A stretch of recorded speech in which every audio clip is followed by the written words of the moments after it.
Assalamualaikum warahmatullahi wabarakatuh.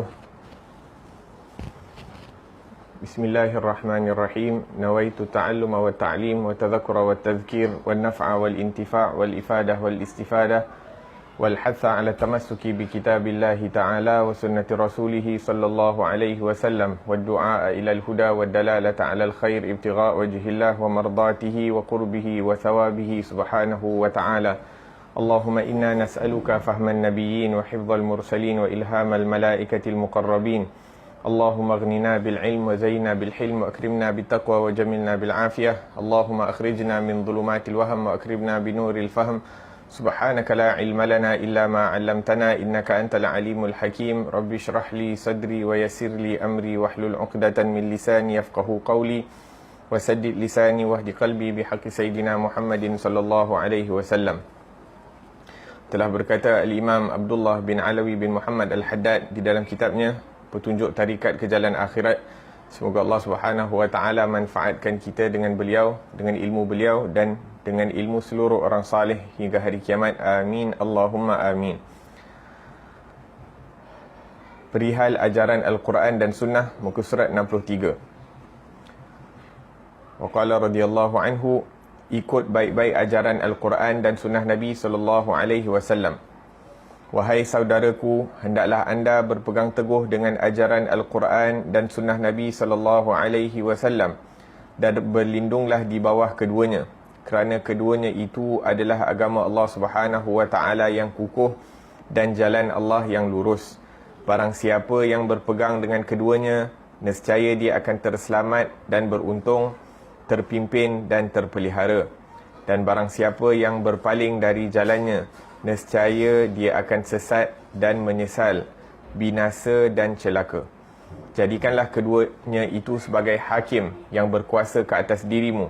Sentiasa kembali kepada keduanya dalam semua urusanmu dan tunduk kepada pesanan Allah Subhanahu wa taala dan pesanan Rasulullah sallallahu alaihi wasallam. Allah Subhanahu wa taala telah berfirman, A'udzu billahi minasyaitonir rajim. Ya ayyuhalladzina amanu athi'u Allah wa athi'ur rasul wa ulil amri minkum fa in tanaza'tum fi syai'in farudduhu ila Allah war rasul. Wahai orang-orang yang beriman, taatilah Allah Subhanahu wa taala dan taatilah Rasulullah sallallahu alaihi wasallam beserta ulil amri, yakni penguasa di antara kamu. Maka jika kamu bercanggah dalam sesuatu perkara, hendaklah kamu kembalikannya kepada apa yang dikatakan Allah dan Rasulnya sallallahu alaihi wasallam, yakni kembalikan perkaranya kepada Al-Quran dan Sunnah Nabi sallallahu alaihi wasallam. Bersabda Rasulullah sallallahu alaihi wasallam, usikum bima in i'tasamtum bihi lan tadillu abada, kitab Allah wa sunnati.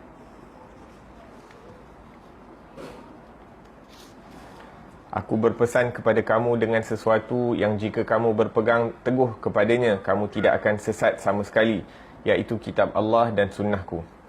Maka jika anda suka berdiri di atas jalan yang benar, menuju kepada jalan yang lurus, yang tiada padanya tinggi atau rendah, hendaklah semukakan semua niat-niatmu, akhlak dan perilakumu, dan kata-kata serta bicaramu kepada Al-Quran dan sunnah Nabi SAW. Kemudian ambillah mana-mana yang menepati kata-katanya dan tinggalkanlah mana-mana yang bertentangan dengannya. Buatlah sesuatu dengan berhati-hati dan pilihlah mana-mana yang baik-baik sahaja.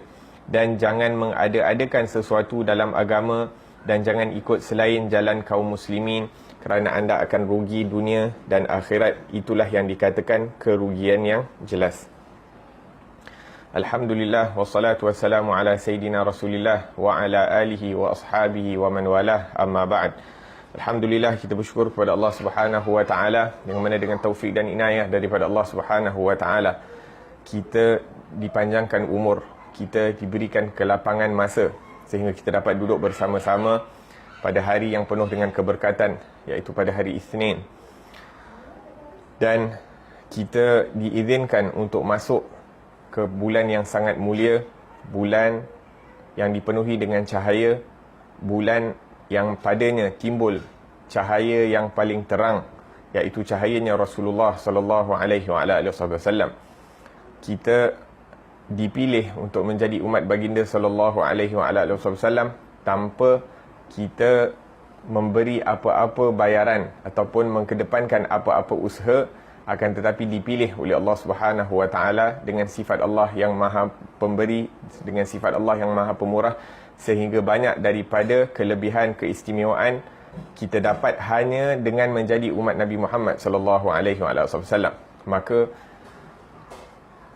tidak ada perkara yang lebih utama untuk kita lakukan adalah selain daripada kita bergembira untuk menjadi daripada umat Nabi sallallahu alaihi wasallam, dan untuk bergembira dengan apa-apa yang terkait dengan Rasulullah sallallahu alaihi wasallam, dan antaranya adalah kelahiran baginda ataupun bulan kelahiran baginda sallallahu alaihi wasallam.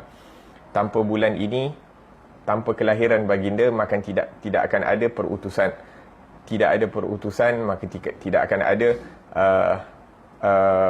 tidak akan jadi kita daripada umat baginda sallallahu alaihi wasallam. Tidak ada perutusan, tidak akan ada penurunan wahyu, iaitu Al-Quran. Tidak ada perutusan, tidak akan ada perkara-perkara yang istimewa yang diberikan, yang dijanjikan oleh Allah Subhanahu wa taala kepada kita umat Nabi Muhammad sallallahu alaihi wasallam. Ala kulli hal, alhamdulillah, bulan yang penuh dengan keberkatan, bulan yang penuh dengan cahaya, bulan yang mana kita harus berbangga dengannya, dengan memperbanyakkan selawat dan salam kepada baginda sallallahu alaihi wasallam, dan cuba sedaya upaya untuk mengenali daripada kekasih kita Nabi Muhammad sallallahu alaihi wasallam. Banyak daripada perkara-perkara yang boleh kita belajar yang berkaitan dengan Rasulullah. Ada hadisnya, ada syama'ilnya, ada dalailnya, tanda-tanda kenabian, ada khasaisnya, keistimewaan baginda sallallahu alaihi wasallam. Maka ada banyak perkara yang boleh kita dalami, yang boleh kita baca untuk meningkatkan kecintaan kita terhadap baginda, untuk meningkatkan kerinduan kita kepada baginda sallallahu alaihi wasallam, dan untuk menaikkan semangat kita untuk tetap teguh dalam mengikuti daripada ajarannya sallallahu alaihi wasallam. Naam, dan pada hari ini kita diingatkan oleh Imam Abdullah bin Alwi Al-Haddad bahawa sumber rujukan kita sebagai orang Islam datang daripada Allah Subhanahu wa taala. Agama ini datang daripada Rasulullah, bukan daripada idea ataupun buah fikiran sesiapa, bukan daripada hasil kajian selidik sesiapa. Para nabi dan para rasul ala nabina wa alaihim afdalus salatu wassalam, mereka telah diamanahkan dengan agama Islam. Mereka telah diwahyukan dengan agama yang benar yang datang daripada Allah Subhanahu wa taala. Ini para nabi dan para rasul bukanlah mencipta agama ataupun mereka daripada agama tersebut, bahkan mereka hanyalah sebagai penyampai.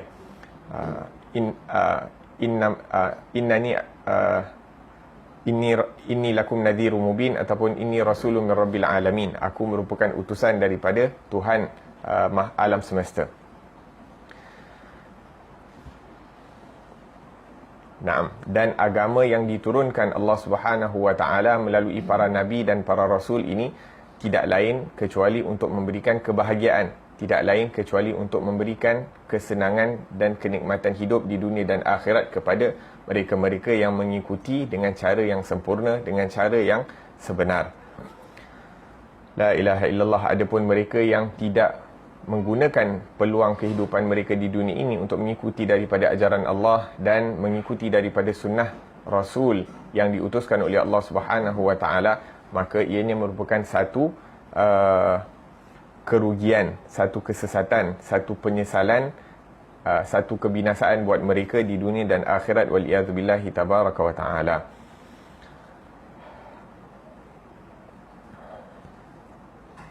Naam. Rasulullah sallallahu alaihi wasallam bersabda, iaitu Allah Subhanahu wa taala mengambil sumpah dari para nabi dan para rasul untuk menyampaikan dan tidak menyembunyikan. Ya, ini merupakan tanggungjawab para rasul itu untuk menyampaikan setiap apa yang diamanahkan Allah kepada mereka. Kerana apa yang diperlukan oleh umat manusia itu semuanya disampaikan kepada para nabi dan para rasul, dan Allah Subhanahu wa taala mengingatkan kepada para rasul agar menyampaikan setiap apa yang wajib untuk mereka sampaikan. Allah Subhanahu wa taala berfirman, ya ayyuhar rasulu balligh ma unzila ilaika min rabbik wa illam taf'al fama ballaghta risalatah. Wahai para rasul. Sampaikanlah apa yang diutuskan kepada kamu daripada Tuhan kamu. Wa illam taf'al, dan kalau kamu tidak melakukannya, iaitu tidak sempurna dalam penyampaian amanah tersebut, fama ballaghta risalatah, maka kamu belum lagi sempurna dalam menyampaikan amanah. Jadi Nabi SAW pada Hajjatul Wada', baginda SAW telah menyaksikan ataupun memberi penyaksian, ala hal balagh, adakah aku telah menyampaikan, falyuballigh syahidu minkumul ghaib, dan hendaklah mereka yang hadir di sini menyampaikan agama yang telah sempurna yang telah aku sampaikan ini kepada mereka-mereka yang tidak hadir. Sallallahu alaihi wasallam. Dan disebabkan amanah yang dipertanggungjawabkan Allah Subhanahu wa taala kepada para nabi dan para rasul, maka para nabi dan para rasul yang mana mereka ini merupakan orang yang sempurna dalam menyampaikan amanah, orang yang sangat amanah dalam menyampaikan apa yang diamanahkan kepada mereka, maka mereka bertukus lumus untuk menyampaikan wahyu daripada Allah Subhanahu wa taala kerana takut mereka akan dipersoalkan pada hari kiamat nanti atas tugasan yang belum selesai. La ilaha illallah. Allah Subhanahu wa taala berfirman dalam surah Al-Maidah berkenaan dengan Nabi Isa. Allah Subhanahu wa taala berfirman, wa idh qala Allah ya Isa ibn Maryam a anta qulta lin-nasi ittakhiduni wa ummiya ilahaini min dunillah. Allah Subhanahu wa taala yang Maha mengetahui, akan tetapi nak ceritakan tentang perkara-perkara yang difitnahkan oleh umat Nabi Isa kepada Nabi Isa. Akan tetapi Allah Subhanahu wa taala menanyakan seakan-akan sebagai nak menunjukkan bukti kepada umatnya, bukan nak menyalahkan Nabi Isa.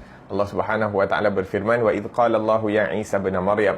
Allah Subhanahu wa taala berfirman ataupun mengatakan kepada Nabi Isa, a anta qulta linnas, adakah kamu mengatakan kepada manusia untuk menjadikan kamu dan ibu kamu ini sebagai Tuhan, wal iyaz billahi tabaraka wa taala. Ya, ini adakah engkau menyampaikan apa yang aku perintahkan ataupun sebaliknya, iaitu ataupun engkau menyampaikan sesuatu perkara daripada kehendak kamu, iaitu mengajak manusia kepada kamu dan bukan kepada Allah Subhanahu wa taala. La ilaha illallah. Sehingga setiap para nabi dan para rasul itu akan disoalkan tentang amanah yang diberikan kepada mereka. Maka Nabi Isa menjawab dengan mengatakan bahawa aku hanyalah mengatakan seperti apa yang kau perintahkan ya Allah, tidak seperti apa yang dikatakan oleh orang kafir. Yang ini orang kafir mengatakan, iaitu Nabi Isa dan ibunya waliyadzubillah sebagai Tuhan. Maka Nabi Isa mengatakan, itu bukan apa yang aku katakan kepada mereka. La ilaha illallah. Maka agama ini merupakan agamanya Allah Subhanahu wa taala, dan tidak ada siapa yang layak untuk menambah ataupun menokok tambah selain daripada apa yang telah ditetapkan oleh Allah Subhanahu wa taala, ataupun untuk menambah-nambah perkara yang bertentangan dengan syariat yang diturunkan Allah Subhanahu wa taala.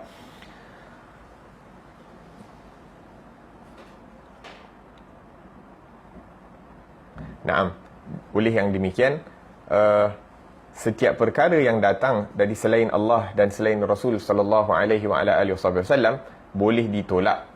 Ini setiap apa yang dikatakan ataupun yang didakwa oleh sekalian manusia di atas muka bumi ini boleh ditolak. Orang ni cakap, orang ni claim sesuatu perkara, orang saintis ni claim sesuatu perkara, mufakir ataupun certain thinkers ataupun certain ahli falsafah mendakwa sesuatu perkara. Tapi setiap apa yang mereka katakan itu boleh ditolak. Akan tetapi apa yang dikatakan oleh Allah Subhanahu wa taala dan apa yang dikatakan oleh Rasul sallallahu alaihi wasallam tidak boleh ditolak, kerana itulah kebenaran. La ilaha illallah. Dan inilah warisan yang ditinggalkan oleh Rasulullah sallallahu alaihi wasallam, iaitu mengajak manusia kepada kebenaran, dan diteruskan oleh para khulafa ar-rasyidin dan sahabat-sahabat yang lain, iaitu mereka mengetahui bahawa yang diturunkan oleh Allah Subhanahu wa taala itu adalah kebenaran, yang disampaikan oleh Rasulullah sallallahu alaihi wasallam itu adalah kebenaran, sehingga mereka tidak berganjak sedikit pun daripada apa yang telah digariskan, apa yang telah dikatakan, apa yang telah diperintahkan, apa yang telah diamanahkan oleh Allah dan oleh Rasul sallallahu alaihi wasallam. Satu kisah yang kita belajar daripada sirahnya para sahabat, iaitu apabila wafatnya baginda sallallahu alaihi wasallam, yang mana ianya merupakan satu perkara yang menyedihkan, satu perkara yang mendatangkan kemurungan kepada sahabat-sahabat, yang mengejutkan orang-orang Islam. Dan apabila pelantikan Sayyidina Abu Bakar menjadi rasmi, maka amanah yang dipikul oleh Sayyidina Abu Bakar As-Siddiq radhiyallahu anhu itu dijalankan tanpa ditinggalkan apa yang telah diamanahkan kepadanya oleh Rasulullah sallallahu alaihi wasallam ataupun apa yang telah ditetapkan oleh Rasulullah. Jadi perkara yang pertama yang dilakukan oleh Sayyidina Abu Bakar selepas kewafatan baginda, iaitu anfidhu jaisha Usamah, iaitu hendaklah tentera pimpinan Usamah bin Zaid itu diteruskan. Kerana apa? Kerana apabila Nabi SAW hampir wafat, iaitu tentera Usamah yang telah dikeluarkan oleh baginda ataupun yang telah diperintahkan oleh Rasulullah untuk keluar dalam ekspedisi tersebut, mereka bila dengar khabar tentang Nabi SAW dah nak wafat, maka mereka terberhenti ataupun mereka melewatkan daripada pemergian mereka.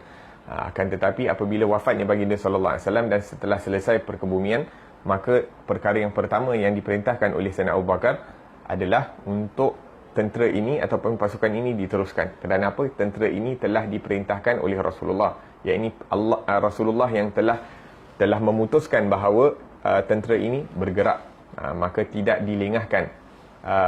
Walaupun sebahagian sahabat berkata kepada Sayyidina Abu Bakar, kepada Sayyidina Umar Al-Khattab radhiyallahu anhu, iaitu Sayyidina Usamah ni masih muda, iaitu Sayyidina Usamah ni masih muda dan ada di kalangan kita yang lebih berusia daripada Sayyidina Usamah. Sayyidina Usamah pada waktu itu berumur kurang lebih 17 tahun. Akan tetapi seorang anak muda yang berumur 17 tahun ini dilantik oleh Rasulullah untuk mengetuai pasukan ini. Maka Sayyidina Umar pun membisik ataupun melontarkan idea ini kepada Sayyidina Abu Bakar, sama ada perlu untuk mengubahkan daripada perkara tersebut, menukar daripada panglima tentera.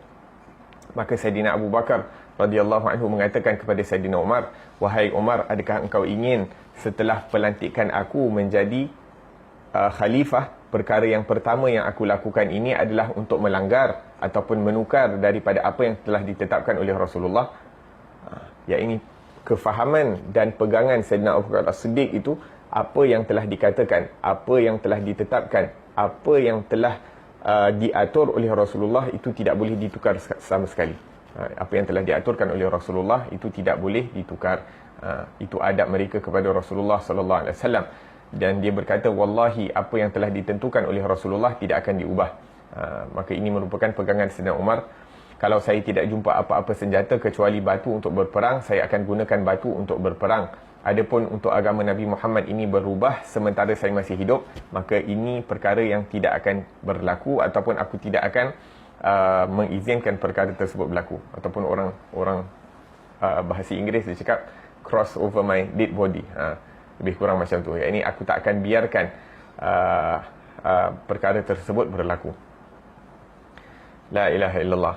Ini seperti yang dikatakan oleh ayahnya Rasulullah sallallahu alaihi wasallam sewaktu diajak oleh seorang wanita Yahudi, kerana wanita ini melihat cahaya kenabian dalam wajah Abdullah, maka diajak wanita Yahudi ini ingin menjadi ibu kepada cahaya tersebut, iaitu Rasulullah sallallahu alaihi wasallam. Maka yang dikatakan oleh Sayyidina Abdullah bin Abdul Muttalib adalah ammal haramu fal mamatu dunahu. Adapun perkara yang haram, aku rela untuk meninggal dunia daripada melakukan daripada perkara yang haram. Begitu juga yang dikatakan oleh Sayyidina Abu Bakar, adapun melihat aku rela mati daripada melihat penurunan ataupun berubahnya agama yang ditinggalkan oleh Rasulullah sallallahu alaihi wasallam. Ini merupakan semangat yang ditanam oleh Rasulullah dalam diri sahabat-sahabat, mengetahui betapa pentingnya untuk menjalankan apa yang telah diperintahkan oleh Allah, apa yang telah disusun, diatur oleh Rasulullah sallallahu alaihi wasallam. Semoga dengan kedatangan bulan Rabiul Awal ini kita mendapat semangat tersebut dengan meletakkan, dengan memberikan keutamaan dalam setiap perkara yang diperintahkan oleh Allah dan dalam setiap apa yang dikatakan oleh Rasulullah sallallahu alaihi wasallam. Kita berada pada muka surat 64. La ilaha illallah. Naam. Disebabkan itu Allah Subhanahu wa taala berfirman di dalam Al-Quran, wa ma kana lil mu'minin, dan tidak wajar bagi seorang mukmin, wala mu'minatin, begitu juga sama ada lelaki ataupun perempuan, idza qadallahu wa rasuluhu amran, apabila Allah Subhanahu wa taala telah menetapkan sesuatu hukum, sesuatu perkara, ay yakuna lahumul khiyaratu min amrihim, untuk mereka mempunyai pilihan lain selain daripada apa yang dipilihkan oleh Allah dan apa yang dipilih oleh Rasul sallallahu alaihi wasallam. Wa may ya'sillahu wa rasulahu faqad dhalla dhalalan mubina. Barang siapa yang melanggar daripada perintah Allah dan perintah Rasul, sesungguhnya mereka telah berada dalam kesesatan yang nyata. Waliyadzubillah tabaraka taala. Kemudian Imam Abdullah bin Ali al-Haddad meneruskan dengan mengatakan, jangan membuat bid'ah dalam agama. Dan ingat pula lah, jangan mengada-adakan bid'ah dalam segala urusan agamamu, dan jangan berpecah-pecah dalam pendapat, kerana Rasulullah sallallahu alaihi wasallam telah bersabda, kullu muhdatsatin bid'ah wa kullu bid'atin dalalah. Dan setiap yang diada-adakan itu adalah bid'ah, dan setiap bid'ah itu adalah sesat. Sabdanya lagi, man ahdatsa fi amrina hadza ma laysa minhu fahuwa raddun. Barang siapa yang mengada-adakan pada urusan kami ini yang bukan daripadanya, maka ia tertolak. Dan bid'ah itu ada 3 macam. Bid'ah hasanah, iaitu bid'ah yang baik, iaitu apa yang dipandang oleh para imam yang terpimpin dari hal-hal yang memuafakati Al-Quran dan sunnah Nabi SAW dari segi mengutamakan yang lebih baik, lebih bermanfaat dan lebih bagus, iaitu seperti mengumpulkan Al-Quran dalam sebuah mushaf yang diputuskan oleh Khalifah Sayyidina Abu Bakar As-Siddiq radhiyallahu anhu. Juga seperti diwan, iaitu umpama kementerian untuk kepentingan agama. Salat tarawih yang diputuskan oleh Khalifah Umar bin Khattab radhiyallahu anhu. Penyusunan Al-Quran dan azan pertama pada hari Jumaat yang diputuskan oleh Khalifah Uthman bin Affan radhiyallahu anhu. Dan hukum hakam memerangi penderhaka yang diputuskan oleh Khalifah Ali bin Abi Talib. Ini merupakan bid'ah hasanah yang dilakukan oleh Khulafa Ar-Rashidin. Kemudian Imam Haddad meneruskan dengan mengatakan, bid'ah yang tercela sesuai dengan apa yang diputuskan oleh para ahli zuhud dan orang-orang yang mengutamakan qanaah, iaitu bersyukur dengan seadanya, iaitu seperti menyimpan banyak pakaian, mewah dalam makanan dan perhiasan rumah tangga yang hukumnya memang mubah, yang ini diperbolehkan. Bid'ah yang tercela secara mutlak, iaitu apa sahaja yang bertentangan dengan nas-nas Al-Quran dan sunnah Nabi SAW, ataupun melanggar kesepakatan umat. Memang berlaku banyak bid'ah-bid'ah serupa ini yang menyentuh pokok agama, iaitu usul, dan sedikit pula daripadanya yang menyentuh cabang-cabang agama, iaitu furu'. Maka barang siapa yang tidak berpegang kepada Al-Quran dan sunnah Nabi SAW dengan bersungguh-sungguh dan tidak berusaha sedaya upaya untuk menuruti ajaran Rasulullah SAW, padahal dia mengaku diri ada kedudukan di sisi Allah Subhanahu Wa Taala, jangan memberikan perhatian kepadanya dan jangan terpengaruh dengan kata-katanya, walaupun dia boleh terbang di udara atau berjalan di atas air, ataupun tergulung banyaknya jarak yang jauh, atau berlaku di tangannya hal-hal yang luar biasa, sebab perkara-perkara serupa itu boleh berlaku juga pada konco-konco syaitan, para ahli sihir dan kahin-kahin, tukang telik dan ahli nujum, dan selain mereka dari golongan orang-orang yang sesat. Tidak hairan kalau semua itu adalah semacam istidraj, iaitu ujian palsu dan pengeliruan daripada boleh dikatakan sebagai karamah dan penyokong daripada Allah Subhanahu Wa Taala, jika tiada disertakan pada orang-orang itu semacam istiqamah, iaitu kelurusan diri, dan pada siapa yang berlaku hal-hal yang semacam ini. Orang terpedaya ini dan semua orang yang semisal dengan mereka, sebenarnya mereka mengelirukan manusia yang sesat dan rendah budinya yang menyembah Allah Subhanahu Wa Taala dengan penuh ragu dan syak. Adapun yang mempunyai akal yang waras dan otak yang cerdas, mereka telah maklum bahawa adanya perbezaan pendekatan diri kepada Allah Subhanahu Wa Taala antara kaum mukminin adalah tergantung kepada perbezaan teguh lemahnya penurutannya kepada Rasulullah sallallahu alaihi wasallam, dan bahawasanya selama penurutannya lebih sempurna, maka selama itulah pendekatan dirinya kepada Allah Subhanahu Wa Taala lebih kukuh dan kemakrifatannya lebih teguh. Sekali peristiwa Abu Yazid Al-Bustami bermaksud hendak menziarahi seorang yang dihebohkan sebagai seorang wali, iaitu kekasih Allah. Maka Abu Yazid pun menunggunya di masjid. Ketika orang itu datang, tiba-tiba terasa hidungnya tersumbat dengan ingus pekat. lalu dihembuskannya hingus itu pada tembok masjid. Begitu dilihatnya perilaku orang itu, Abu Yazid pun keluar daripada masjid, tidak jadi menemuinya. Bila ditanya orang, Abu Yazid menjawab, bagaimana boleh dipercayakan orang dengan rahsia-rahsia Allah kalau dia tidak tahu memelihara tentang adab-adab syariatnya Allah Subhanahu wa taala. Berkata Al-Junaid rahimahullahu taala, semua jalan-jalan akan tertutup melainkan sesiapa yang menjejaki jalan Rasulullah sallallahu alaihi wasallam.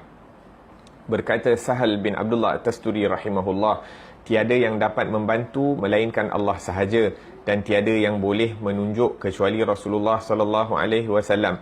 Tiada bekalan melainkan takwa, dan tiada amalan kecuali sanggup bersabar ke atasnya. La ilaha illallah. Naam. Dalam perbahasan ini, Al-Imam Abdullah bin Ali Al-Haddad menghuraikan ataupun membahaskan, menjelaskan tentang bid'ah. Yang mana bid'ah ni daripada segi bahasa adalah satu perkara yang baru ataupun perkara yang diadakan. Walaupun dalam hadis makna yang difahami seakan-akan ianya umum, akan tetapi dimaksudkan adalah khusus. Yang ini disebutkan dalam sini adalah setiap yang diada-adakan bid'ah. Setiap yang diada-adakan itu adalah bid'ah, dan setiap bid'ah itu sesat. Bunyi dia nampak macam ianya adalah umum.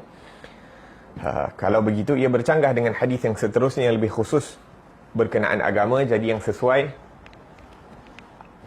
ada asas dan panduan dari syariat, tidak ditolak. Naam. Maksudnya hadis yang pertama yang kita baca ni, bunyi dia macam umum, akan tetapi dikhususkan dengan hadis yang seterusnya, man ahdatha fi amrina, barang siapa yang mengada-adakan sesuatu dalam urusan agama, fahuwa ma laysa minhu, perkara yang tidak selaras dengan agama, ianya akan ditolak oleh Allah Subhanahu wa taala. Maksudnya perkara-perkara yang diada-adakan itu, kalau ianya selaras dengan agama, tidak ditolak. Kalau ianya tidak selari dengan apa yang dibawa oleh Nabi sallallahu alaihi wasallam ataupun Rasulullah ataupun yang diturunkan oleh Allah Subhanahu wa taala, maka ianya akan ditolak.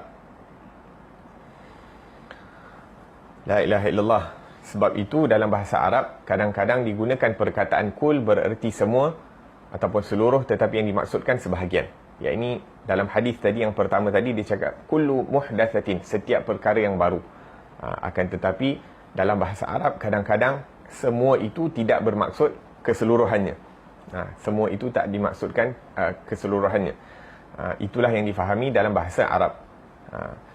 Nabi SAW juga bersabda, man sanna fil islami sunnatan hasanatan, barang siapa yang mengada-adakan ataupun melakukan sesuatu perkara di dalam Islam yang perkara itu baik, maka dia akan dapat pahala tersebut, dan dia juga akan mendapat pahala orang yang mengikuti daripada amalan baik yang dilakukan. Amalan yang dilakukan yang baik itu dia yang mulakan dulu, jadi orang lain yang ikut, dia akan dapat pahala orang yang ikut, tanpa mengurangi daripada pahala orang yang buat tersebut. Nah, begitu juga barang siapa yang melakukan satu perkara yang buruk, waliyadzubillah tabaraka wa ta'ala, maka dia akan dapat dosa, dan orang yang ikut dia melakukan dosa tersebut, dia juga akan dapat dosa orang tersebut tanpa mengurangkan dosa orang yang melakukannya. La ilaha illallah. Dan dengan itu para ulama mengatakan bahawa setiap darah yang tertumpah di kalangan manusia ini, anak Adam yang pertama iaitu Qabil akan mendapat dosa daripadanya, waliyadzubillah, kerana dia yang memulakan pertumpahan darah di atas muka bumi ini. La ilaha illallah. Para ulama ataupun secara khusus Imam Asy-Syafi'i rahimahullahu ta'ala membezakan ataupun membahagikan bid'ah itu kepada yang baik dan yang buruk, seperti yang disebutkan dalam hadis ini. Mengada-adakan perkara yang baik sesuai dengan ajaran Islam, selari dengan syariatnya Nabi Muhammad SAW, maka itu dianggap baik. Adapun kalau ianya tidak selari dengan ajaran Islam, tidak selari dengan syariatnya Rasulullah SAW, maka ianya dianggap mazmumah.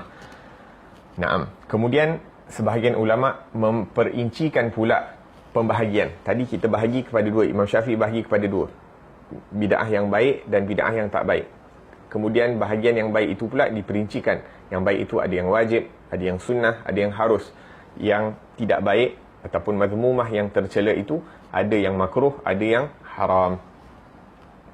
Nah, maka para ulama apabila mereka memahami sesuatu hadis, bukan seperti mana kita orang awam memahami daripada hadis.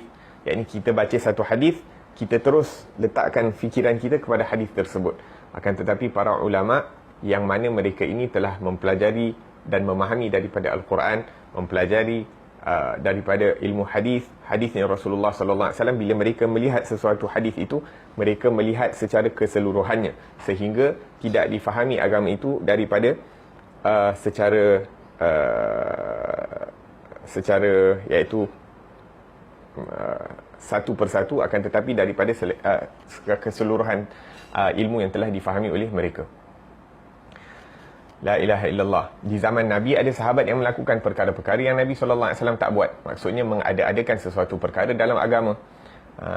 Contohnya, seorang sahabat Nabi SAW, dia dilantik untuk menjadi imam. Seorang sahabat Nabi dilantik untuk menjadi imam. Jadi setiap kali dia jadi imam, sama ada dia akan baca surah Ikhlas sahaja ataupun dia akan baca surah lain, kemudian dia akan tambah surah Ikhlas itu di hujung daripada bacaan. Maka orang komplain. Macam sekarang lah, kalau jadi imam, orang tak puas hati dengan imam, nama naik dekat pejabat agama. Walhasil, jadi nama imam ni naik, dikomplain, direport kepada Rasulullah sallallahu alaihi wasallam. Maka Nabi sallallahu alaihi wasallam, Nabi tak mengkhususkan apa-apa surah di dalam bacaan Al-Quran, ataupun Nabi tak mengkhususkan surah Al-Ikhlas itu, Qul huwallahu ahad, dalam bacaan solat fardu. Jadi bila perkara tersebut diadukan kepada Nabi sallallahu alaihi wasallam, maka Nabi sallallahu alaihi wasallam pun bertanya, dipanggil sahabat tersebut dan ditanya, kenapa kamu sering membaca daripada surah Al-Ikhlas dalam setiap rakaat kamu, seakan-akan tak ada surah lain di dalam Al-Quran. Nabi tak marah, Nabi tanya. Nabi ingin mengetahui apakah sebab yang dia membacakan surah Ikhlas. Kalau daripada awal ini adalah satu perkara yang salah, maka Nabi sallallahu alaihi wasallam dah tegur, dah marah, dah bagi warning, kalau kamu buat lagi kamu akan diambil tindakan. Akan tetapi Nabi sallallahu alaihi wasallam menanyakan, apakah sebab kenapa kamu sering membaca daripada surah Ikhlas? Maka beliau menjawab, kerana kecintaan aku terhadap makna yang terdapat di dalam surah Ikhlas. Yang ini, aku mencintai daripada surah Ikhlas, dan disebabkan sebab di dalamnya terdapat sifat-sifat Ar-Rahman, sifat-sifat Allah Subhanahu wa taala, maka disebabkan itu aku sering membaca daripada surah Al-Ikhlas. Maka Nabi sallallahu alaihi wasallam, seorang pendidik, seorang yang sering memberi semangat atas apa-apa kebaikan yang dilakukan, Nabi mengatakan, hubbuka iyyaha yudkhilakal jannah. Kecintaan kamu terhadap surah Al-Ikhlas itu akan menyebabkan kamu masuk ke dalam syurganya Allah Subhanahu wa taala, sallallahu alaihi wasallam. Ya, ini perkara yang tidak diajarkan oleh Rasulullah, tidak dilakukan oleh Rasulullah sallallahu alaihi wasallam. Bahkan ini merupakan satu penambahan ataupun diada-adakan satu perkara dalam sembahyang. Akan tetapi Nabi sallallahu alaihi wasallam tidak menyalahkan sahabat tersebut, bahkan mengatakan bahawa disebabkan kecintaan kamu terhadap surah Ikhlas itu akan menyebabkan kamu masuk ke dalam syurganya Allah Subhanahu wa taala. La ilaha illallah. Lagi satu kisah yang kita dengar tentang satu sahabat Nabi sallallahu alaihi wasallam yang sembahyang belakang Rasulullah. Apa dia buat? Bila Nabi bangun daripada rukuk, Nabi mengucapkan sami Allahu liman hamidah, dia pun membaca Rabbana lakal hamd mil'as samawati wa mil'al ardi wa mil'a ma syi'ta min syai'in ba'du. Ditambah zikir di dalam salat. Nabi tak ajar, wala Nabi tak buat. Selesai salat, Nabi sallallahu alaihi wasallam bagi salam, Assalamualaikum warahmatullahi, Assalamualaikum warahmatullahi. Jadi Nabi pun bertanya, siapakah yang mengucapkan zikir tersebut sewaktu i'tidal? Maka dia mengatakan, ana ya Rasulullah. Jadi Nabi SAW mengatakan bahawa aku melihat bahawa ada beberapa orang malaikat ataupun berbelas malaikat berebut untuk menulis daripada pahala apa yang kamu sebutkan itu. Nak mengatakan, ya ini merupakan satu perkara baru yang dilakukan yang tidak diajarkan oleh Rasulullah SAW. Akan tetapi asal usul perkara yang dilakukan ini ada di dalam syariah. Apa dia? Memuji kepada Allah, berzikir kepada Allah, ini merupakan sebahagian daripada syariat. Maka asal usulnya ada dalam syariat, akan tetapi walaupun ianya perkara baru, jadi perkara baru ini sebab dia selari dengan syariat, maka tidak ditolak oleh baginda sallallahu alaihi wasallam. Dan ini cara kita memahami daripada hadis kullu muhdatsatin bid'ah. Setiap perkara baru itu bid'ah, wa kullu bid'atin dalalah. Setiap perkara bid'ah itu adalah sesat. Maksudnya bukan semua perkara. Ini perkara-perkara yang bercanggah dengan agama, itu yang ditolak, itu yang akan dianggap sebagai sesat. Nah, maka Imam Haddad meneruskan dengan membahagikan bid'ah itu kepada 3 macam. Yang pertama, bid'ah yang baik ataupun bid'ah hasanah yang dilakukan oleh para imam ataupun pemimpin-pemimpin yang hebat di dalam agama Islam. Antaranya seperti pengumpulan Al-Quran dalam satu mushaf oleh Sayyidina Abu Bakar As-Siddiq zaman Rasulullah. Mereka tidak menggunakan Al-Quran seperti mana yang ada di zaman sekarang. Akan tetapi selepas sebahagian daripada hafiz-hafiz Al-Quran, yang mana kebanyakan mereka itu pergi dalam sesuatu peperangan, dan ramai daripada hafiz-hafiz Al-Quran ini telah gugur syahid, maka Sayyidina Abu Bakar risau Quran itu akan hilang. Maka dikumpulkan Al-Quran itu di dalam satu lembaran agar supaya ini dapat diselamatkan ataupun dapat terjaga sebagai asbab untuk menjaga daripada Al-Quran tersebut. La ilaha illallah. Walaupun ianya tidak dibukukan oleh Rasulullah sallallahu alaihi wasallam, akan tetapi Rasulullah sallallahu alaihi wasallam dah melakukan penyusunannya, iaitu Rasulullah dah perintahkan. Surah Fatihah merupakan surah yang pertama, kemudian surah Baqarah, kemudian surah Ali Imran, kemudian surah An-Nisa, kemudian surah Maidah, wahakadha sampai An-Nas. Yang ini penyusunan ayat itu di mana tempatnya, penyusunan surah di mana tempatnya, itu telah dilakukan oleh Rasulullah. Hanya saja yang belum dilakukan adalah pembukuan ataupun dikumpulkan Al-Quran itu sebagai satu mushaf. Dan apabila Sayyidina Abu Bakar As-Siddiq radhiyallahu anhu ingin melakukan perkara tersebut, disoal oleh Sayyidina Abu Bakar, oleh Sayyidina Umar Al-Khattab radhiyallahu anhu, dengan mengatakan, adakah kamu ingin melakukan sesuatu perkara yang tidak dilakukan oleh Rasulullah sallallahu alaihi wasallam? Tadi kita cerita Sayyidina Abu Bakar dia tidak berganjak daripada apa yang telah ditetapkan oleh Rasulullah. Maka Sayyidina Umar bertanya kepada dia, ataupun ingin mengubah daripada pendirian tersebut. Akan tetapi sekarang ni bila Sayyidina Abu Bakar ingin melakukan sesuatu perkara yang baru, maka disoal oleh Sayyidina Umar, adakah kamu ingin melakukan sesuatu yang tidak dilakukan oleh Nabi sallallahu alaihi wasallam? Tapi Sayyidina Abu Bakar kerana memahami kerana berdamping dengan Rasulullah sallallahu alaihi wasallam dan memahami kefahaman agama itu dengan cara yang betul seperti mana yang diajarkan oleh Rasulullah, maka dia mengatakan bahawa tetapi ini adalah satu perkara yang baik, walakinnahu khair, sehingga dilakukan pembukuan daripada Al-Quran ataupun dikumpul Al-Quran itu sehingga menjadi satu mushaf. La ilaha illallah.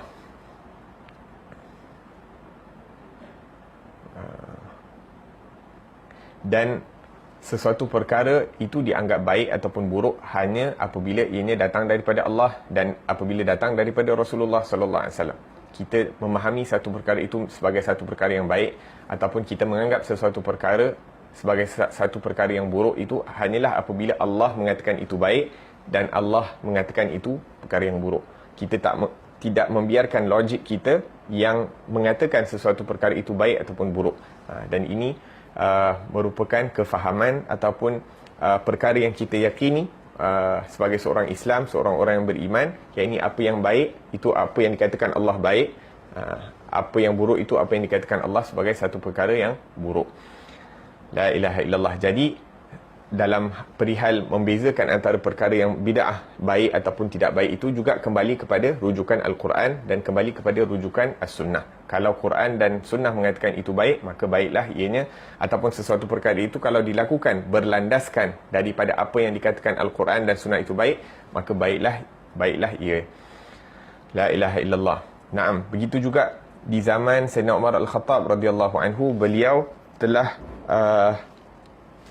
menyusunkan diwan, atau mereka Sayyidina Umar telah melantik daripada menteri-menteri untuk untuk menjalankan tugasan membantu daripada Amirul Mukminin, yang mana tidak dilakukan di zaman Rasulullah wala di zaman Sayyidina Abu Bakar Al-Khattab radhiyallahu anhu. Akan tetapi sebab perkara itu dapat membantu kelancaran operasi pemerintahan Islam, maka diadakan oleh Sayyidina Umar Al-Khattab radhiyallahu anhu. Begitu juga Sayyidina Umar mengumpulkan manusia di belakang satu imam dalam salat tarawih. Zaman Nabi, zaman Sayyidina Abu Bakar, yakni mereka solat berasingan, sehingga masjid itu tidak diimarahkan ataupun tak nampak sebagai satu syiar. Maka dikumpulkan umat-umat Islam itu di belakang satu imam oleh Sayyidina Umar Al-Khattab radhiyallahu anhu, sehingga penuh masjid Rasulullah sallallahu alaihi wasallam di belakang satu imam. La ilaha illallah. Sehingga setelah wafatnya Sayyidina Umar Al-Khattab radhiyallahu anhu, Sayyidina Ali melihat daripada pengimarahan masjid-masjid, maka dikatakan ataupun didoakan kepada Sayyidina Umar itu dengan dikatakan oleh Sayyidina Ali, nawwarallah qabra Umar kama nawwara masajidana. Semoga Allah Subhanahu wa taala menerangi daripada kuburnya Sayyidina Umar seperti mana Sayyidina Umar telah menerangi daripada masjid-masjid kami, iaitu dengan dia melakukan satu perkara yang walaupun baru tapi ianya mendatangkan kebaikan kepada umat manusia. Radhiyallahu anhum ajma'in. Begitu juga di zaman Sayyidina Uthman bin Affan radhiyallahu anhu, beliau ada melakukan perkara yang tidak dilakukan oleh pendahulunya, iaitu Sayyidina Abu Bakar dan Sayyidina Umar. Apa yang dilakukan oleh Sayyidina Uthman? Di zaman Sayyidina Uthman, pemerintahan Islam ini telah meluas, yakni pemerintahan Islam telah meluas sehingga banyak orang-orang yang bukan Islam telah memeluk daripada agama Islam. Dan pada awalnya Al-Quran ini diturunkan ala sab'ati ahruf, yakni dalam lahjah-lahjah yang berbeza, iaitu orang Arab ini walaupun walaupun mereka bertutur dalam bahasa Arab, akan tetapi lahjahnya berbeza. Seperti kita orang Melayu, orang Malaysia, ada dialek Johor, ada dialek Negeri Sembilan, ada dialek Melaka, ada dialek Terengganu, Kelantan, Pulau Pinang, mungkin Sarawak dan Sabah, Allahu alam. Lepas tu bahasa Melayu juga di-share oleh negara jiran kita, orang Singapura, orang Indonesia, orang Thailand ataupun Southern Thailand dan sebagainya. Maka walaupun ianya merupakan satu bahasa Melayu, akan tetapi dia punya cara sebutan dialeknya berbeza. Wahakadha Al-Quran pada awalnya diturunkan ala sab'ati ahruf, dan ianya masih lagi tersimpan. Masih lagi sab'ati ahruf itu tersimpan. Untuk memudahkan mereka-mereka yang memeluk agama Islam di zaman Rasulullah sallallahu alaihi wasallam itu untuk membaca daripada Al-Quran. Akan tetapi di zaman Sayyidina Uthman bin Affan, apabila melihat pemerintahan Islam ini telah meluas sehingga ramai daripada orang-orang bukan Islam itu memeluk daripada agama Islam, dan untuk orang-orang yang bukan Islam ini tidak mudah bagi mereka untuk mempelajari daripada banyak dialek daripada bacaan Al-Quran. Yang ini nak belajar Al-Quran sahaja dalam satu riwayat itu tak mudah, apatah lagi nak belajar Quran itu dalam berbagai riwayat. Maka Sayyidina Uthman bin Affan telah menetapkan satu sistem yang standardized, satu SOP dalam pembacaan Al-Quran itu, sehingga semua orang membaca daripada satu riwayat ataupun daripada lahjahnya Quraisy ataupun orang-orang Quraisy, sehingga Al-Quran yang ditulis ataupun yang dikumpulkan yang bertentangan daripada apa yang dikumpulkan oleh Sayyidina Uthman dihapuskan, agar supaya semuanya standardized, baca dalam satu bacaan ataupun apa yang dituliskan oleh Sayyidina Uthman itu, apa yang boleh dibaca, riwayat-riwayat yang boleh dibaca itu yang akan tersimpan ataupun akan diadakanlah, maksudnya benda itu tidak akan berubah. La ilaha illallah. Itu perkara yang dilakukan oleh Sayyidina Uthman yang tidak berlaku di zaman Sayyidina Abu Bakar ataupun Sayyidina Umar. Dan tentang masalah qiraat ini, rasanya kita boleh rujuk kepada guru-guru qiraat, dan mungkin even kat Johor ni banyak guru-guru qiraat yang mana mereka mempelajari daripada bacaan lebih daripada satu riwayat. Naam, itu yang dilakukan oleh Sayyidina Uthman. Begitu juga Sayyidina Uthman mengadakan ataupun sebelum zaman Sayyidina Uthman tidak ada azan pertama pada hari Jumaat. Akan tetapi zaman Sayyidina Uthman, bila melihat ramai orang-orang Islam, ramai orang telah memeluk daripada agama Islam, dan untuk mengajak mereka untuk hadir awal ke dalam untuk solat Jumaat, maka diadakan azan yang pertama pada hari Jumaat. Ini untuk kemaslahatan. Perkara-perkara baru yang diadakan ini untuk mendatangkan manfaat kepada umat-umat Islam. La ilaha illallah. Naam. Kemudian diceritakan tentang apa yang dilakukan oleh Sayyidina Ali bin Abi Talib radhiyallahu anhu wa ardah. Sayyidina Ali bin Abi Talib memerangi daripada kaum-kaum burah, mereka-mereka yang menderhakai daripada khalifahnya, penghalifannya, yakni dilantik Sayyidina Ali bin Abi Talib sebagai khalifah. Maka ada sebahagian daripada umat Islam yang enggan untuk memberikan bai'ah, memberikan kata ikrar, janji untuk membantu daripada Sayyidina Ali bin Abi Talib. Maka mereka diperangi oleh Sayyidina Ali bin Abi Talib radhiyallahu anhu wa ardah. Naam. Itu yang terkait dengan bid'ah hasanah. Maksudnya bid'ah ini kalau ini adalah baik untuk kemaslahatan sesuai dengan apa yang diajarkan oleh Allah, sesuai apa yang dibawa oleh Rasulullah sallallahu alaihi wasallam, maka bid'ah tersebut akan dianggap sebagai bid'ah yang baik. Kemudian Imam Haddad menyebutkan tentang bid'ah yang tercela. Bid'ah yang tercela ni terbahagi kepada dua. Bid'ah yang tercela secara umum, secara mutlak, ataupun sesuatu perkara yang dianggap sebagai tercela tapi tapi ini bukanlah satu perkara yang berdosa. Contohnya apa? Contohnya orang-orang yang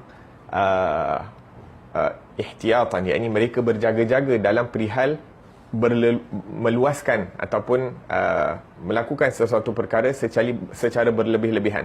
Sebagai contoh, makan dengan pelbagai jenis makanan, berlebih-lebihan dalam pemakaian, berlebih-lebihan dalam perkara-perkara yang harus ini, mereka menganggap satu perkara yang tercela, menganggap sebagai satu perkara bid'ah. Jadi bid'ah yang mereka anggap sebagai tercela ini, ianya bukanlah satu perkara yang berdosa. Contohnya kalau kita nak makan berlebih-lebihan, tak menjadi masalah. Tapi untuk orang-orang yang zuhud di dunia ataupun ahli-ahli tasawuf yang berpegang kepada apa yang dikatakan oleh Rasulullah, yakni sebagai contoh Rasulullah mengatakan hasb Adam luqaimat min at-ta'am, yakni cukup beberapa suapan itu untuk menegakkan tulang belakang anak Adam. Kalau perlu untuk makan lebih daripada itu adalah 1/3 daripada perutnya itu untuk makanan, 1/3 untuk minuman, dan 1/3 untuk nafasnya. Yang ini nak makan lebih daripada itu tak jadi masalah, seperti yang difirmankan oleh Allah, kulu washrabu wala tusrifu, makan dan minum, jangan kamu membazir. Tapi yang paling afdal adalah kita makan hanya cukup untuk iaitu menegakkan tulang belakang kita. Jadi daripada kacamata ahli tasawuf, orang-orang yang makan berlebih-lebihan itu seakan-akan mereka itu melakukan satu perkara yang bid'ah, tapi bukanlah dianggap bid'ah itu sebagai satu perkara yang berdosa. Naam, seterusnya Imam Haddad mengatakan bid'ah yang tercela secara mutlak, iaitu apa sahaja yang bertentangan dengan nas-nas Al-Quran dan sunnah Nabi SAW ataupun melanggar kesepakatan umat, iaitu ijma' para ulama. Memang berlaku banyak bidah-bidah yang serupa ini menyentuh pokok agama, iaitu usul, dan sedikit pula daripadanya yang menyentuh cabang-cabang agama. Naam.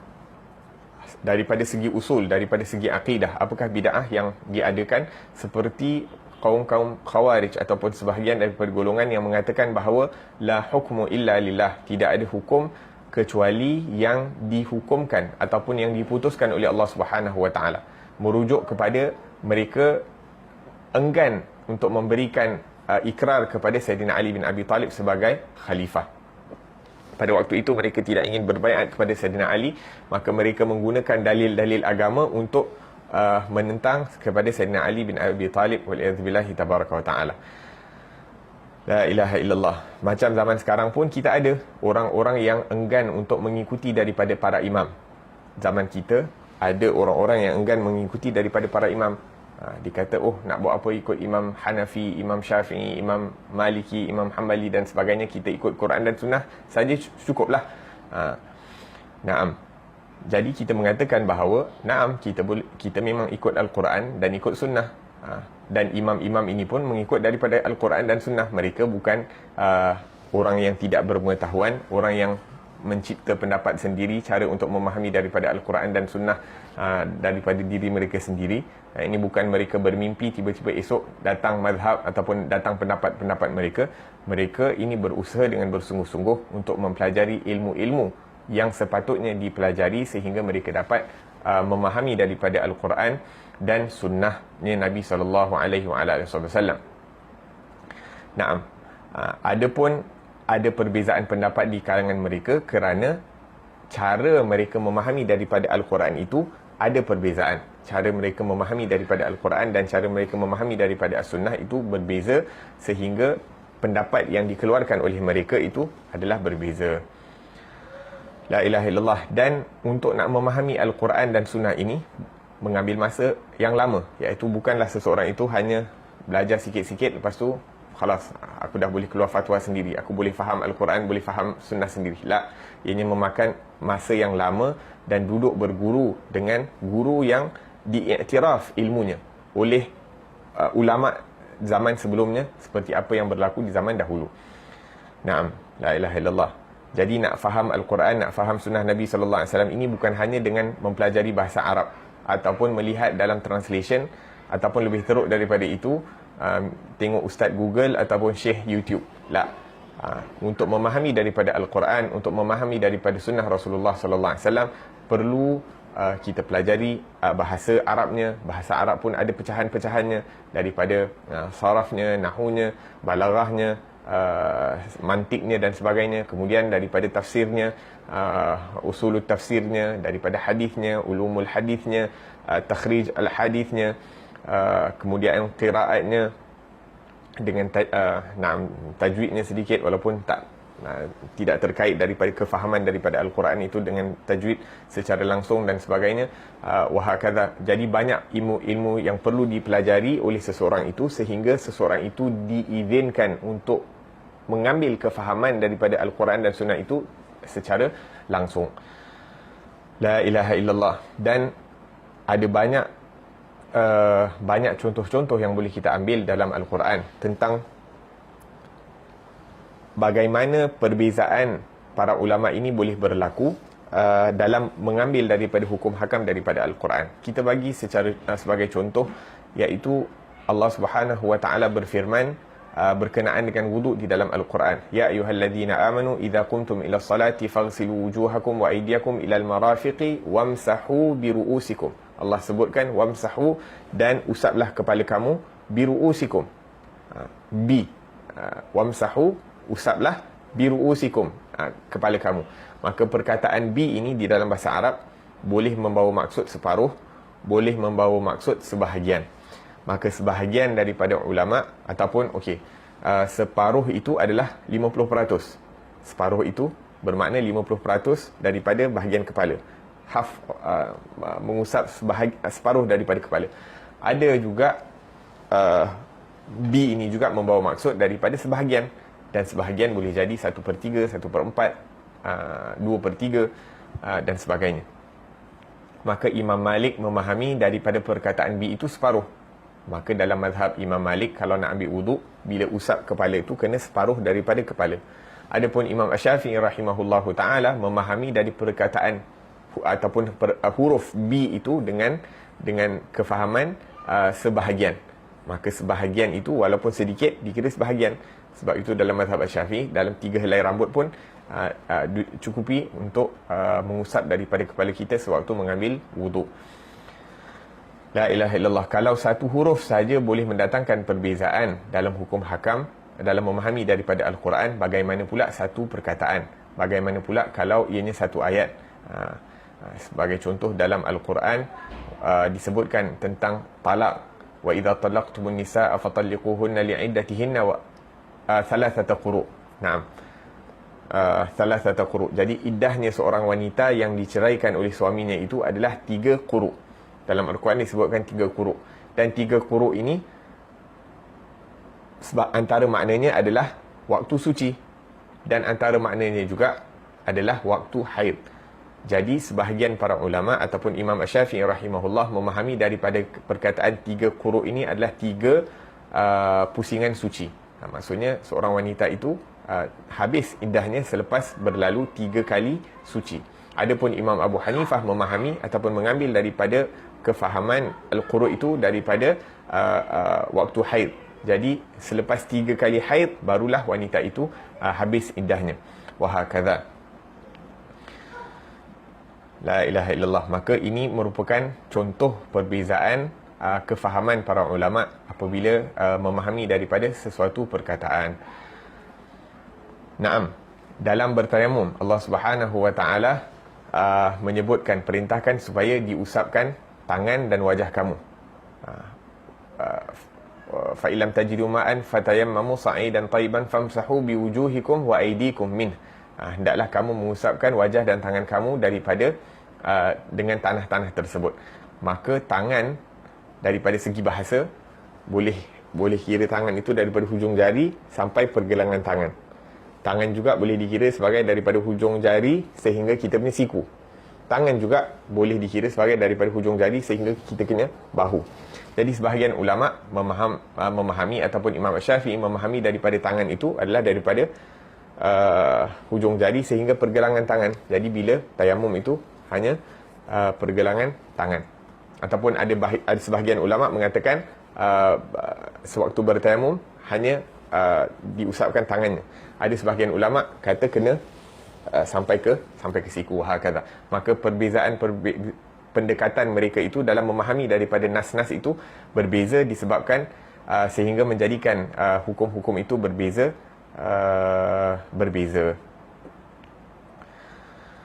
La ilaha illallah. Jadi orang-orang yang mendakwa kononnya mereka merujuk hanya kepada Al-Quran, hanya merujuk kepada As-Sunnah itu tanpa merujuk pada para ulama, tanpa mempunyai ilmu yang sebenar, yang sewajarnya untuk memahami daripada Al-Quran dan Sunnah. Pada hakikatnya mereka itu mengerosakkan daripada kefahaman Al-Quran, merosakkan daripada kefahaman As-Sunnah kerana sikap mereka yang kononnya berkobar-kobar nak menjaga daripada keagungan Al-Quran dan Sunnah, tapi sebenarnya mereka lah yang merosakkan daripada keagungan Al-Quran dan Sunnah. La ilaha illallah. Itu antara perkara-perkara yang terkait dengan furu' ataupun masalah-masalah fiqh yang mana terdapat perbezaan pendapat di kalangan para ulama. Akan tetapi seperti yang kita sebutkan, walaupun pada zahirnya nampak perbezaan, akan tetapi kesemuanya mereka itu mengambil daripada kefahaman daripada Al-Quran dan Sunnah sesuai dengan ilmu-ilmu yang dilengkapi, yang mereka ada, yang mereka pelajari untuk memahami daripada Al-Quran dan Sunnah. Adapun kita yang tidak mempunyai ilmu-ilmu tersebut, kalau cuba untuk memahami Al-Quran dan Sunnah, maka kita akan pasti salah jalan.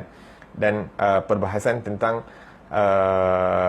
Al-Quran dan Sunnah dan mengikuti daripada ulama ini insya-Allah akan bersambung pada pengajian yang akan datang. Dan kalau boleh, yang mana yang dah tengok daripada video yang hari ini, insya-Allah kita cuba untuk tidak tak tertinggal daripada pengajian yang akan datang, kerana kedua-dua, yang pertama dan yang kedua ini, keduanya adalah penting. Yang mana banyak masalah-masalah sekarang ni orang yang menolak daripada, sebahagian mengambil daripada Al-Quran sahaja, tidak, hatta sunnah Nabi ditolak, waliyadzubillah. Ada yang hanya mengambil Al-Quran dan ambil sunnah, kemudian pendapat para ulama lain ditolak. Mereka belum lagi mempelajari ataupun mengetahui banyak daripada ilmu, sudah pandai ataupun sudah berani untuk iaitu menyalahkan para ulama dan sebagainya, waliyadzubillah. Maka ini satu perkara yang berbahaya dan perlu dielakkan. Semoga Allah Subhanahu wa taala berikan kita ilmu yang bermanfaat dan berikan kita adab bersama terhadap ilmu tersebut dan terhadap orang-orang yang diberikan ilmu oleh Allah Subhanahu wa taala. Disebutkan bahawa iaitu daging-daging orang Islam itu adalah luhumul iaitu daging-daging orang Islam itu adalah haram. Akan tetapi mengumpat ataupun mengatakan sesuatu perkara yang buruk terhadap para ulama itu lebih berbahaya, kerana daging para ulama itu berbisa. ada racun, iaitu akan memudaratkan orang yang mengumpat daripada para ulama. Semoga Allah Subhanahu Wa Taala beri kita taufik untuk mempunyai adab dan terhadap ilmu dan ahli-ahli ilmu yang dipilih oleh Allah Subhanahu Wa Taala, dan semoga Allah Subhanahu Wa Taala kekalkan kita di jalan yang lurus seperti yang diajarkan, seperti yang telah disampaikan oleh Rasulullah sallallahu alaihi wasallam. Ala hadhihi niyyah kulli niyyah salihah jami'a khairatid dunya wal akhirah wa ila hadratin nabi Muhammadin sallallahu alaihi wa alihi wasallam. Al-Fatihah. Wabillahi minasyaitonir rajim. Bismillahirrahmanirrahim. Alhamdulillahi rabbil alamin arrahmanir rahim maliki yaumiddin iyyaka na'budu wa iyyaka nasta'in ihdinas siratal mustaqim siratal ladzina an'amta 'alaihim ghairil maghdubi 'alaihim waladdallin. ربنا انفعنا بما علمتنا رب علمنا الذي ينفعنا رب فقهنا وفقه أهلنا وقرابات لنا في ديننا مع أهل القتر أنثى وذكر رب وفقنا وفقهم لما ترتضي قولا وفعلا كرما وارزق الكل حلالا دائما وأخلا أتقياء علماء نحظى بالخير ونكفى كل شر ربنا واصلح لنا كل شؤون وأقر بالرضا منك العيون واقض عنا ربنا كل الديون قبل أن تأتينا رسل المنون واغفر واستر أنت أكرم من ستر وصلاة الله تغشى المصطفى من إلى الحق دعانا والوفى بكتاب فيه للناس الشفاء وعلى الآل الكرام الشرفاء وعلى صحب المصابيح الغرار. اللهم اهدنا بهداك واجعلنا ممن يسارع في رضاك ولا تولنا وليا سواك ولا تجعلنا ممن خالف أمرك وأصاك وحسبنا الله ونعم الوكيل ولا حول ولا قوة إلا بالله العلي العظيم. وصلى الله على سيدنا محمد وعلى آله وصحبه وسلم والحمد لله رب العالمين. والسلام عليكم ورحمة الله وبركاته.